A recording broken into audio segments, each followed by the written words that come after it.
Welcome to the Secrets to Her Success podcast. I'm your host, Lisa Stoops, and every Monday, Wednesday, and Friday, I'll be interviewing a successful woman entrepreneur to inspire and empower you on your journey in business.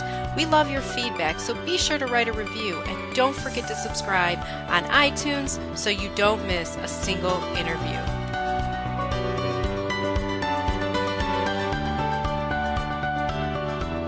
Welcome to another episode where I interview an amazing woman entrepreneur to empower and inspire you on your journey in business. So today I'm really excited to speak with the marketing maven, Stephanie Donegan of stephaniedonegan.com. Welcome, Stephanie, and thank you for being my guest today. Thank you so much for having me. So Stephanie, can you just start off by telling us what you do and, who you do it for and, what is your business all about? Yay. Okay. So in layman's terms, I am a marketing coach, but with me being who I am, I could not rest with that title. So I call myself the client magnet specialist. I help entrepreneurs, specifically female entrepreneurs, create irresistibly juicy marketing strategies to attract their ideal clients. So in a nutshell, that's exactly what I do. I help you get out and create this magnetic field around yourself to attract all of your ideal clients that's willing to pay your price, that has the same client, who is the client avatar that you desire, like everything that you desire in a client to attract that particular person.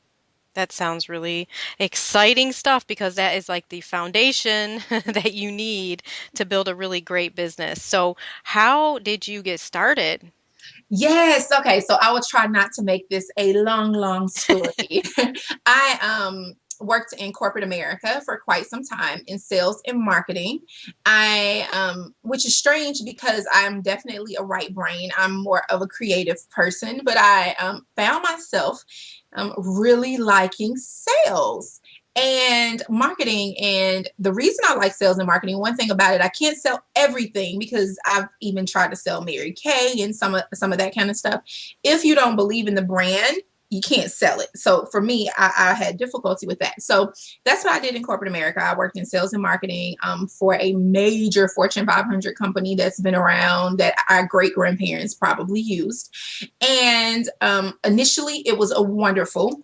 And after a couple of years, and I had a small child at the time who was in daycare. And, when kids get in daycare, they start getting ear infections and things of that nature.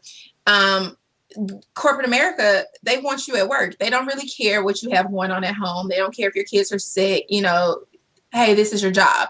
And so it was almost like a choice to be made. And I will always choose my kid, So I up and quit my job with no plan, which was not the smartest thing to do. And I'm known for my story of going from $21 to multiple six figures, because shortly after quitting my job, I was evicted with nowhere to live, with a 2-year-old, and my car was repoed, everything all at one time. So, wow. Yeah, exactly.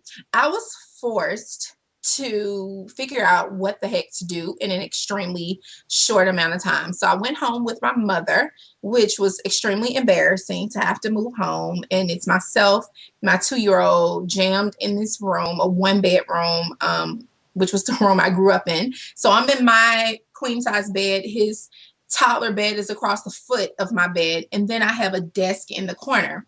And the first company I started was called Queen's Beauty Bar and Wellness Studio. And it was a storefront.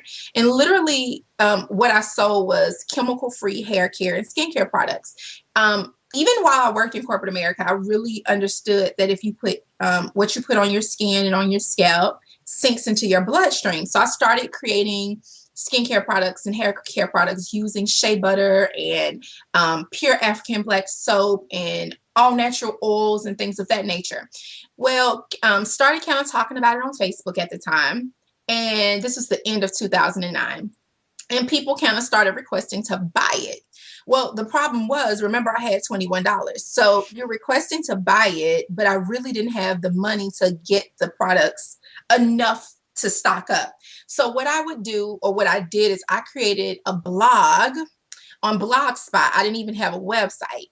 And I just put the name of the product up there, took a picture of it with my phone, placed it on the blog, and people would order it. And as they ordered the product, I would then go to like a Sally Beauty Supply or a local beauty supply and find empty containers. I love it. And then order the product. So instead of me saying, your product to be there within 4 days, I would tell them, your patience is appreciated. It's made for you. Yeah, because I got to order your stuff to make it.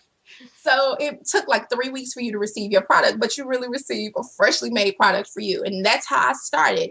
And I've always, again, with sales and marketing, you kind of have to be good at negotiation. So I was able to negotiate 6 months free rent on a brick and mortar location. So I didn't have to pay anything to move into this brick and mortar location, and was able to get in still with a blog, not even a website. Open this location, ended up meeting a lady who became my mentor, who purchased my domain and hosting for a year. And just kind of from that story is history. Within a year, the company just kind of soared to success really quickly once I was able to kind of get my footing. And I was on Fox Business, NBC, CBS, local newspapers. I was kind of everywhere, and people wanted to know, how is it that you just kind of showed up out of nowhere creating this product? Wow. And I was talking to people about business and marketing and how I was able to get my face in front of cameras. Now, I have to admit, I guess I kind of cheated a little bit there because my major in college was broadcast communication.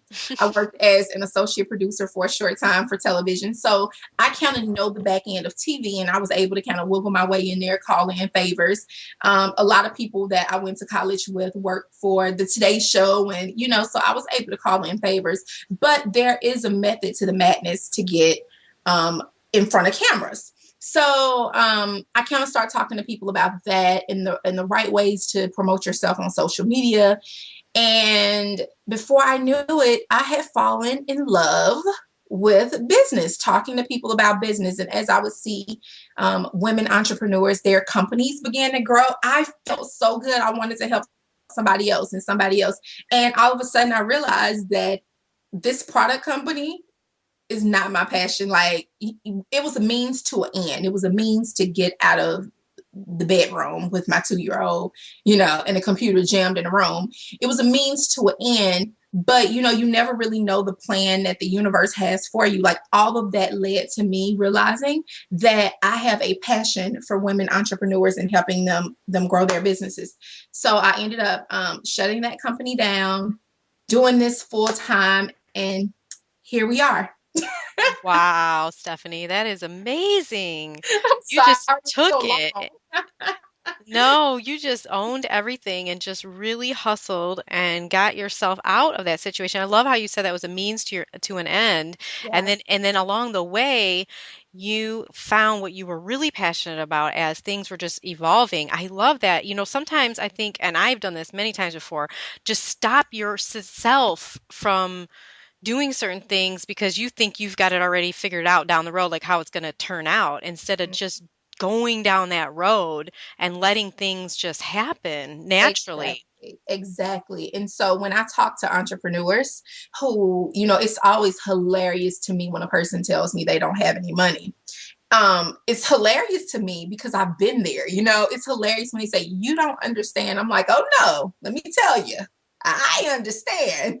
I mean, that is so creative. Look at you. You were like, okay, you're going to get your product, but you're going to pay me first. I'm going to get it. Exactly. You have to figure out how to do it. But what I didn't do, I didn't immediately move out my mother's house. I was really desperate to move out. But what I did know that was in order to grow, I needed to invest back into the company. So like, as I was making money, I was putting it back in, and putting it back in, and putting it back in until I was really able to see some sort of return, which is how, even though we had a brick and mortar, somebody else still had to pay for my web hosting for me because I was putting every penny back into, now I have this store, I have to stock up and make sure I have enough supplies. And believe it or not, I had a brick and mortar and didn't even have employees. It was me. It was me. Wow, that's sacrifice right there. You just Definitely. not wanting to, jump into, your own place and all that. Mm-hmm. And just hold on.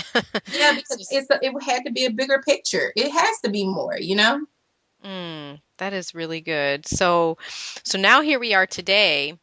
And so some of your first clients then in the business coaching business that you have now are and training company is is that how you got your first clients through learning going through all of this? Yes, actually, I got my first clients probably, I guess we can say organically. I remember in 2010, maybe towards the end of 2010, I was interviewed for a local NBC. Was it NBC? Yes, NBC.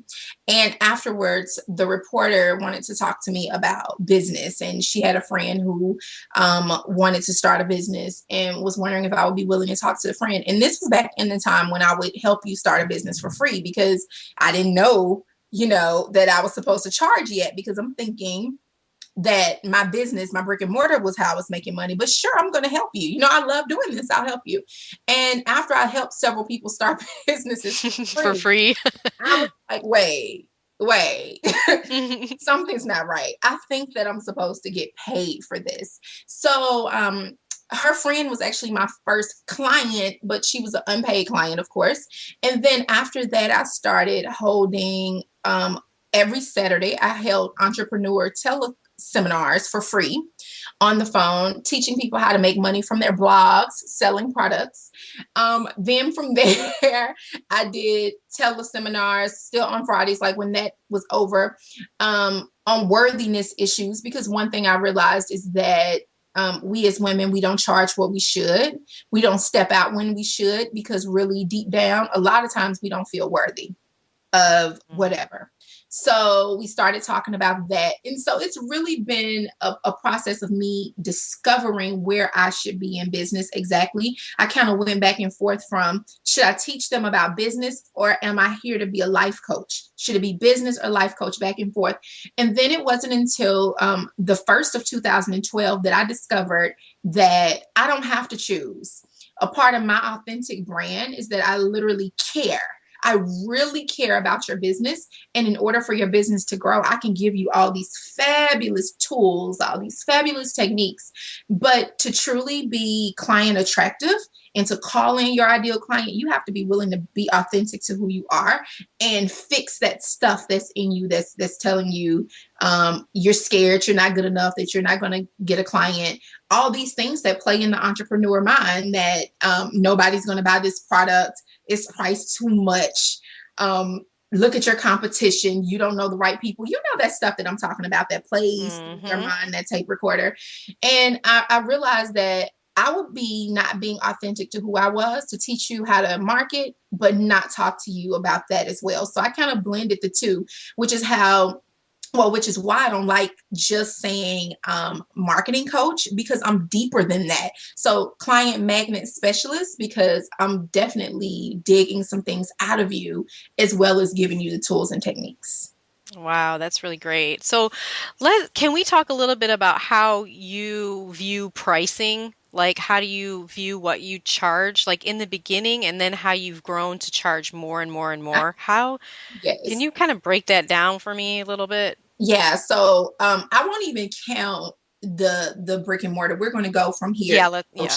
All right. So when I first started charging, honestly, the way I started charging was I just kind of picked this number, pie in the sky number, because at the time I didn't realize it's this whole community of coaches. I didn't know anything about it. So I picked the number, which was still, when I say I was doing stuff like, it's actually embarrassing to say, but I was like coaching people for $50 a month. I did special 6 months for $500, one-on-one coaching. Yes, one-on-one. I mean, hey, you didn't know. You didn't know. Exactly. I did not know. And then I found out that there was this other community, and I would find other coaches online. And I realized that everybody kind of had different prices. So I wanted to kind of say, well, I want to beat the competition and I'm going to price myself lower than everybody else. I went through that thing. And as I've grown and evolved, I don't know if you've noticed in the group, people ask questions about pricing all the time. And I never directly answer a question as to what you should charge. The answer to what you should charge is always, for me, what do you feel you're worth? What do you feel you're worth? Two people can offer the same service and one person charge more. You can there will be some people who choose to go to that cheaper person, but to be honest, you're not my ideal client. If that's what you choose based on price, then you're not the client for me anyway. So I price based on worth. Now, the weird thing about this is it also says that, I still have a lot of growing to do. So do you mind if I give you an example? Oh, sure. All right. So my mentor, for her 1-day VIP intensive, charges $25,000. And hers is not even a full day. It's like a 4-hour bit for $25,000. And she has people, like, when she chooses to spend 3-4 months in Europe, people fly from the States to Europe, people are here. She has a multiple 7-figure coaching business, and people pay it. And I mean, they jump to pay it. All right. And one thing I realized is it really doesn't. And this is the thing. It does not matter what you charge. Your ideal customer will pay it. Like, it just does not matter. It's more so about you, but we'll get into that later. Wow. But my 1-day intensive, which is a full day, is $3,000. Okay. And what we do is extremely similar. And of course, I'm very well aware of the difference in our pricing. When I'm coaching people, I have like a pricing strategy session that you can get that's one-on-one with me. And when we're coming up with your pricing, I can't tell you what to charge. But the reason I chose $3,000 is because honestly, $3,000 was a stretch for me. All right. So I go up on my prices every few months as I grow, and I stretch that a little bit more. So I have clients who do the same 1-day intensives, and they charge $10,000 for 1 day. And I coach them to charge $10,000. And one of them asked me just a couple of weeks ago, well, why are you only charging $3,000? Right. And my statement was, and I had to be honest, because right now that's all I feel worthy of, which is extremely difficult to say. But hey, there was a point I charged $500 for 6 months. Let's be honest, So for me, it's growth to only do $1,000 for 1 day. But then I have clients who charge $500 for 1 day because that's all they feel worthy of right now. And just a few months ago, mine was $2,000 for 1 day. So literally every few months, I do go up on that rate. But I'm doing self-work every day on myself. I have something that I call WC training, and that's called wealth consciousness training. So I'm always in wealth consciousness books, The Science of Getting Rich, Think and Grow Rich, The Game of Life and How to Play It. I'm constantly feeding my mind. And as I'm growing in self-development, the better I'm feeling about myself. And I have to sit, and every 3 months, I look at my clients. And when I see a client that has hit 7 figures, I say, okay, Stephanie, you can raise your prices. And when I have a client hit another, whatever the next thing is, raise your prices again. So I do those things. So really your pricing is based on, especially in a service industry, it's not based on what the person next door charges. It's really based on what you feel you should charge. I've had a product actually that I knew somebody who charged $10 for, and I charged $100 for, and I sold so many of my $100. But that's because I'm the person behind the 100. You can create a $10 all day, but my products call to a different type of client than the client that is excited about the $10 products. Wow. So that's really interesting about, being what you feel worthy. And I love how transparent you are too with everything. Here you are coaching somebody who's charging $10,000 a day, and and you don't feel. That's so amazing to me. You don't feel because everyone is at different stages in their businesses and what they feel that they can charge. So that's really interesting. It is. The thing is, though, and I have to admit, it was one point I would never have said this, especially in an interview. Never would I have said this. But transparency has really become a part of my brand and who I am. And we all are at different phases in our lives and in our business. And sometimes there are people out there that I talk to who feel uncomfortable charging $1,000. So for me to say to feel ashamed to say that I'm charging 3,000 and my client's charging 3,000. It's like, what are you saying about the person that can't charge $1,000? So I have to realize that being honest really can help so many other people. I love that, because you're not putting yourself above anybody or anything like that. You're looking at everyone as, where they're at in their stage. Exactly. But what I did do now, I say that to say we're going from worth, but let me add like a addendum to that. Okay. Don't be crazy. And what I mean by don't be crazy, I'm going to pull an example from right now. We're smack dab in the middle of my revenue strategy workshop for 2014. It was last night, and we have another one on Monday. And one person asked a question last night. Her problem is pricing. And though we were not talking about pricing, it was our last question of the evening. So I took a couple extra moments to help her through her pricing.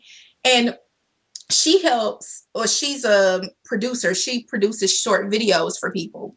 And she just finished a 3-week assignment doing a video for someone, recording the video, producing the video, and then editing the video. It took her 3 weeks. She only has one team, so that meant she couldn't do anything else.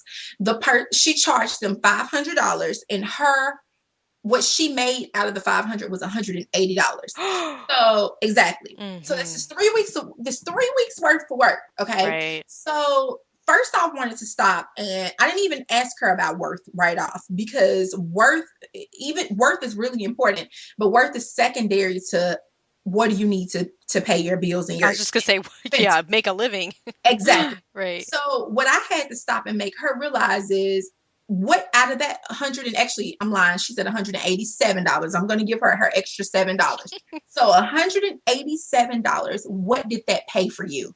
And she said that paid an installment on her new website. Just an installment. That didn't pay a light bill, a power bill, a car note, your mortgage. It didn't do anything, but you just spent 3 weeks with this person. So my question was, why did you choose to charge her $500? And she said, because that's what her budget is. And we as women tend to price things according to what other people are willing to pay us. And that's not how it works. So what I had her do was sit down and decide, realistically, this lady took 3 weeks out of your month. So we'll just say she's the only client you had for the month. How much, if she's the only client you have for the month, how much should you have charged her with your overhead, with everything? And she was like, oh, I can honestly tell you that should have been $6,000. Well, that's what your fee is for that next time. Right. And then as she then after that get more comfortable in her production skills and her editing skills, like even though she can say, I'm starting out with a $6,000 package, say in 6 months, she can come back in that same $6,000 package, maybe $12,000. But you never can drop below $6,000, because this is what you need to feed your family. Because to do 3 weeks worth of work and to leave with $187, it's shameful. It is shame. You allow somebody else to misuse you. That's what you did, and people can only treat us the way we allow them to treat us. I totally agree with that. I mean, you have to be thinking about what are you going to be, making to survive. Exactly. You can't do a job for someone and they go off happily and you're sitting there like, oh, I can't even pay my bills. Exactly. So I do know that's huge. And I always look at that. I'm like, okay, well, this is my minimum. I'm not going below this. And you have to. And then from there, you can talk about worth, but minimum. And then what am I worth? Minimum, what am I worth? And my minimum now is whatever I feel I'm worth. Like I've kind of gotten to that point now. So I feel I'm worth $3,000 for the day to spend the day with me. I'm worth $3,000. That is my minimum. I can't take any less than that to spend the day with me. So you it's a growth process. Do you feel that the worthiness is tied to your confidence and how you can help somebody then? Exactly. You're assessing that, like you've had a lot of successes under your belt in getting people to certain levels or things like that. So the more successes you have, the more confidence you have, and the more you can charge. Every time I get an email, even if I don't share it, with the public, every time I get an email that says, oh my God, Stephanie, I made $10,000 this week, Oh my God, Stephanie, I made $3,000 this week. I mean, the standard American doesn't make $3,000 a week. Oh my God, Stephanie, whatever it is, or oh my goodness, Stephanie, I just got, booked for a television show, for a television news spot, whatever it is, it kind of boosts me up and reminds me, girl, you know your ish. No. So it's almost like a reminder. And it's not that the truth is I'm just as worthy of it today as I was in 2010. I just wasn't aware of it in 2010. So as you become more aware, then you just feel more comfortable, because this is the thing. In 2010, if I tried to charge $3,000 to spend a day with me, when I explained to you that I had this VIP intensive and this was the rate, first off, I would not have been confident in telling you the price. And one thing we as women struggle with is sales, but we shrink when we hear the word sales. You have to know how to sell in order to run a business. We don't think we do, but we sell ourselves constantly. And you have to be able to translate your price, get your price over, and be so confident in that it doesn't make the person you talk to uncomfortable. But if you're uncomfortable with your price, they're automatically going to be uncomfortable, which is the reason that I can't say right now my price for the day is $10,000, because I would feel uncomfortable. Like, you charging somebody $10,000 a day. I just wouldn't feel comfortable. And then that would translate and they wouldn't get it anyway. So I may as well be where I step right outside my comfort level. Mm-hmm. And so right now, I'm at the point that the $3,000 is about to go up, because I am extremely comfortable with that. Like, I clearly just put it out there, like $3,000 easily now. And so it's like, okay, you're too comfortable. Let's stretch it a little bit now to the next level. Yeah. Wow. So now that you've been in the trenches now for a couple, like 2 years or so, how are you gaining new clients to you? How do you attract your clients? Well, the first thing I can say is really being authentic in everything that I put out. Meaning, it was a point that I really tried to hide that I'm an Alabama girl and I say y'all and, the whole Alabama thing. And then I realized that that's what makes me it's a part of who I am and my character. And so literally everything about me, from my caring spirit to the fact that I'm a shark when it comes to sales and marketing, I translate that in social media. Of course, I'm building my list. You give away. I give away a lot. I have a really big heart, and so I have to be careful not to give away too much. But one way that I have been attracting people is I'm almost constantly doing a webinar, a teleseminar, or giving away something. Like right now, my last webinar I did was how to attract high-paying clients. And it was like an amazing turnout for that webinar. And I then took the recording of that. And now that is what I'm giving away on my website. I'm giving away that. I'm also giving away a 4-part video training on how to create your own affiliate program.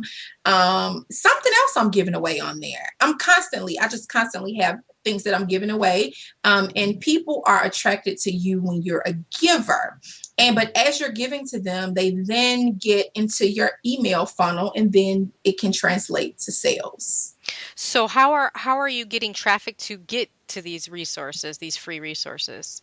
Okay, so I have certain things that I think you have to do in order to even draw people to you to get to your website. All right. So of course we have to be on social media, but you can get this Facebook page and you notice like nobody's coming to your Facebook page, like nobody but your mama and your cousins and the people from your personal page that you invited when you set up your page. So it's a couple of things that I suggest right off the bat. And that is, number one, have a YouTube channel. And on your YouTube channel, make sure you're using the right keywords on your YouTube channel so that when people are looking for you, they can find you. And then at the beginning and the end of every last one of your videos, you're going to put you're going to tell them about your opt-in offer, whatever it is. Thank you so much for watching. If you'd like to hear more about me and what I do, I have a free webinar for you on my website. It's called 5 Ways to Attract High-Paying Clients. Click the link below and I'll point below in order to get over there and claim that, and people will do it. So that's the number one thing. The next thing you want, and that's a great way because people are looking for you. All right. And then of course, YouTube is owned by Google. So even if a person Googles something with your keywords in it, they're going to find you. It's going to pop up. keywords on YouTube is really important. I was going to move from that, but let me tell you real quick. It only works if you're using the right keywords, and you want to make sure you use them in the title of your video. You want to make sure you're using them on the first line of your description. And then you want to make sure you're using them in the keyword area of YouTube in order to actually be at the top for that. Okay.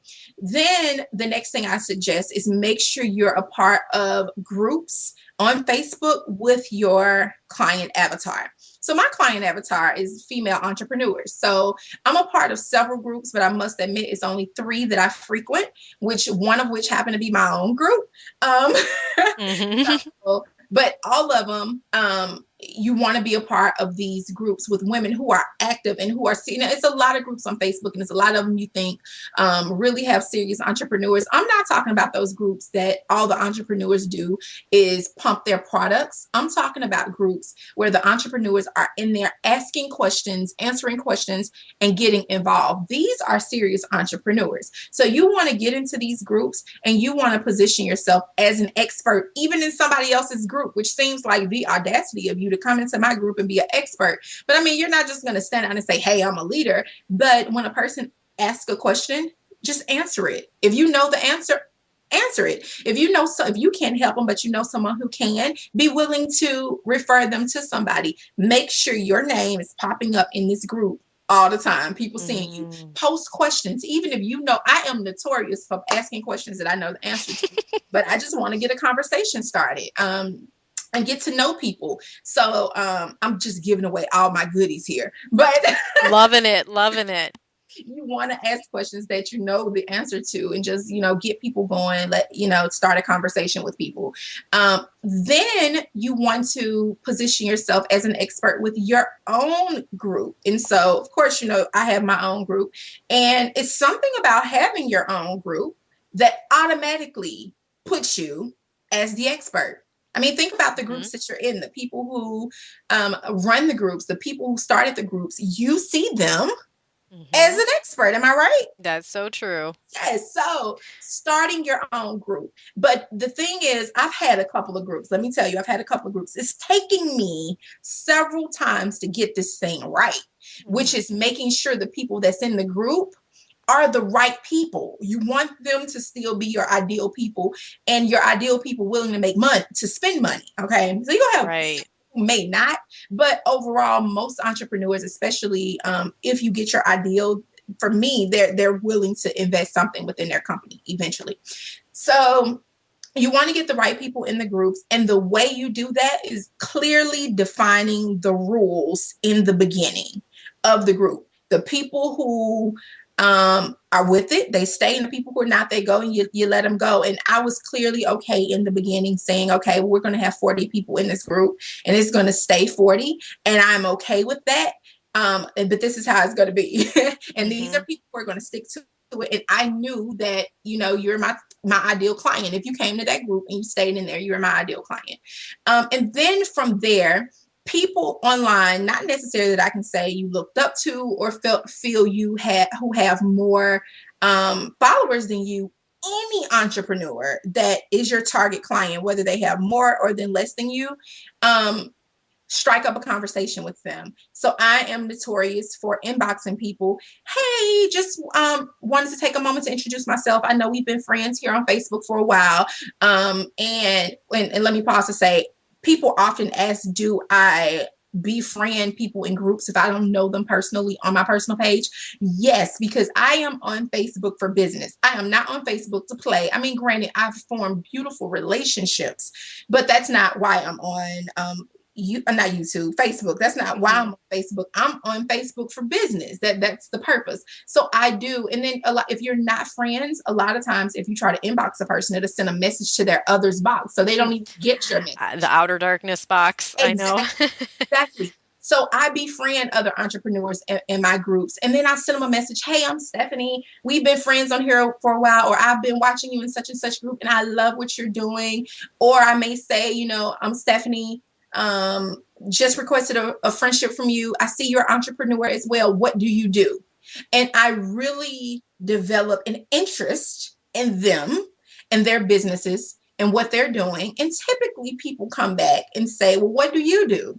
And then I say what I do. And then I think about not how can I get them to be a client of mine, but what I think about is what can I do? What information can I give them now to help them with their business? And something wonderful is if you can talk to somebody who you reached out to and you decide after they tell you their business and you can help them and you just give them free tips to help them, it's amazing how quick they'll say, well, hey, do you have a list? Let me go sign up for your list. And I've had so many clients that way from really being authentically interested in what your business is and what you're doing and how I can help you.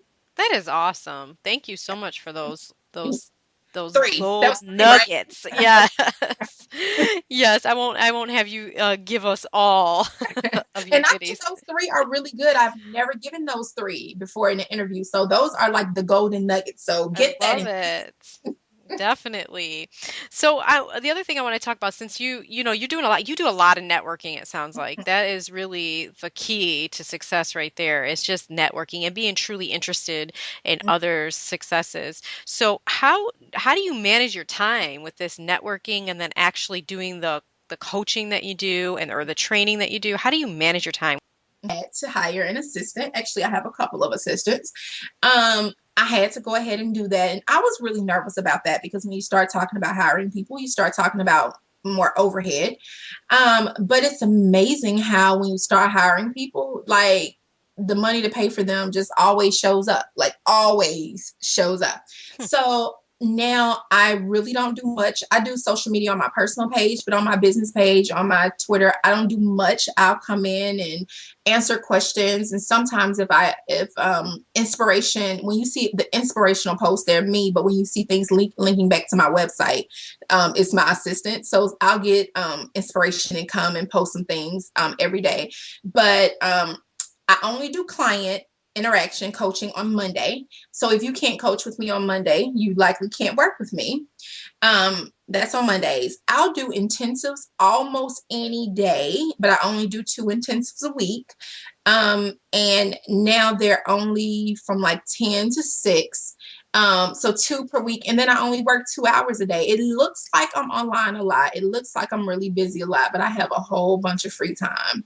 When you do your intensive, do you do that online like a teleseminar? No, Or you do it actually, at people fly here to me, or like this Friday, the Friday after Christmas, I will be flying to Lexington for one of my clients to do our full day intensive. So it's a live in-person intensive where you literally come and we are breaking your business. You can think you have your business together. We break it all the way back down to the core, back down to the client avatar to ensure it's right and recreate your business structures. So, my goal is that all my clients who have intensives with me have beat to 6 figures in 6 months. If they're not, then I didn't do my job.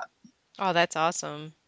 Yeah. So, okay, so the other thing is you are such a very happy, positive person. It just shines through everything you say. And I just was wondering and curious, how do you deal with disappointments or any setbacks that you've had over the last couple of years building this coaching? Oh, I have to be honest. Now I think I just take it and keep on ticking. But on those times that I feel like I'm about to lose it, because I think we all get to that point, I allow myself 15 minutes. All right. Stephanie, you have 15 minutes. You cry, you scream, because I'm a crier. All right. So you cry, you scream, you do what you feel you need to do, and then pull it together. So I will get my cry out because sometimes I just get so stressed out. I get my cry out, I dry my tears, and I go back to the drawing board. Okay, what went right? What went wrong?